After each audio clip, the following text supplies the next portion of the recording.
Seorang bocah laki-laki di Blitar meninggal usai tertimpa tembok sepanjang 50 meter pada Sabtu petang. Ya, bocah tersebut sedang bermain bersama teman-temannya saat tembok 3 meter tiba-tiba roboh dan menimpa tubuh korban. Dibantu warga, petugas kepolisian Blitar mengevakuasi jasad bocah 10 tahun yang tewas tertimpa tembok balai benih ikan milik Dinas Pertanian dan Perikanan setempat. Korban sedang bermain dengan teman-temannya ketika tembok setinggi 3 meter dan sepanjang 50 meter roboh saat hujan deras dan angin kencang. Tubuh korban tertimpa tembok sementara teman-temannya berhasil selamatkan diri. Proses evakuasi tubuh korban memakan waktu 1 jam. Jalan biasa di lokasi kejadian, tiba-tiba tembok ini roboh.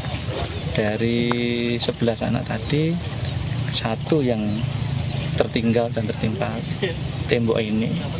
Jadi kronologinya seperti itu. Kebetulan ini kan tadi kan hujannya cukup deras di wilayah Rembang ini. Pihak kepolisian sedang menangani kasus ini. Polisi juga melakukan olah tempat kejadian perkara untuk memastikan penyebab ambruknya tembok.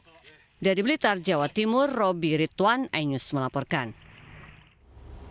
Pemirsa, seorang ibu rumah tangga di Kabupaten Pasaman Barat, Sumatera Barat marah-marah kepada kurir belanja online. Ibu-ibu tersebut merasa ditipu dan minta uangnya dikembalikan.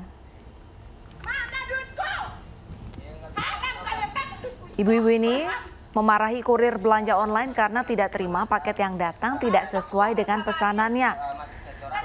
Karena emosinya si ibu sampai membanting paket ke lantai. Ibu-ibu ini merasa ditipu saat melihat barang pesanan yang dibelinya seharga Rp115.000 diduga hanya seharga Rp10.000. Sementara si kurir berupaya memberikan penjelasan namun si ibu tetap tidak terima dan meminta uangnya dikembalikan.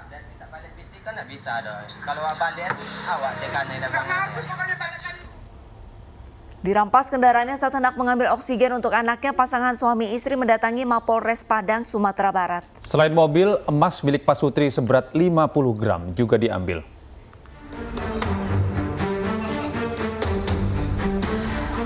Pasangan suami istri ini mendatangi Mapolresta Padang bersama anaknya yang sakit.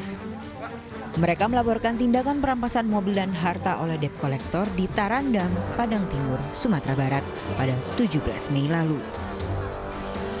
Saat itu Pak Sutri ini akan mengambil tabung oksigen untuk anaknya yang sakit radang paru-paru. Namun di tengah perjalanan mereka dihadang debt collector. Selain mobil, emas seberat 50 gram juga diambil. Pak Sutri ini akhirnya melaporkan penarikan mobil dan emas milik mereka yang dinilai tidak wajar. Korban mengakui bahwa yang datang itu adalah debt collector atau pihak ketiga dari leasing yang korban lakukan kredit di sana. Kemudian ketika mengambil mobil tersebut, korban mengatakan bahwa ada barang-barang berharga miliknya di dalam mobil tersebut. Namun dari pihak leasing atau dari pihak debt collector mengatakan bahwa barang-barangnya sudah tidak ada lagi. Polisi akan memanggil pihak leasing untuk menyelesaikan kasus ini. Pak Sutri mengaku telah menunggak cicilan selama 6 bulan dan akan membayar tagihannya dengan menjual emas yang telah diambil debt collector. Dari Padang, Sumatera Barat, Budi Sunandar, iNews melaporkan. Desa wisata Denai Lama di Kabupaten Deli Serdang, Sumatera Utara menjadi salah satu desa wisata yang wajib Anda kunjungi saat musim liburan tiba, pemirsa. Iya, terletak tidak jauh dari kota Medan, desa wisata ini menyuguhkan panorama alam dengan hamparan persawahan yang menjadi daya tarik wisatawan.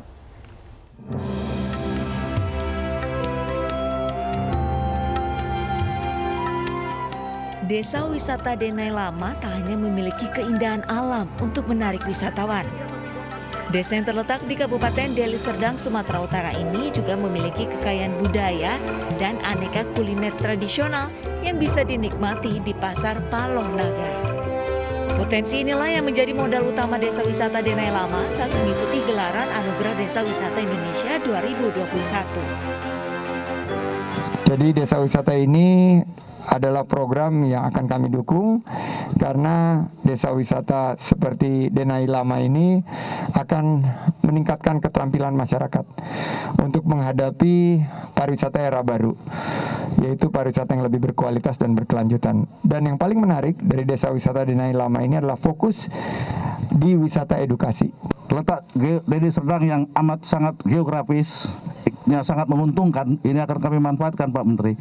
Kami berada di pintu masuk Indonesia bagian barat dengan keberadaan Bandara Kepulauan Namu, dan mudah-mudahan nanti jika pada saatnya wisatawan mancanegara datang ke Sumatera Utara, kami berharap kami yang di Deli Serdang juga memperoleh manfaatnya.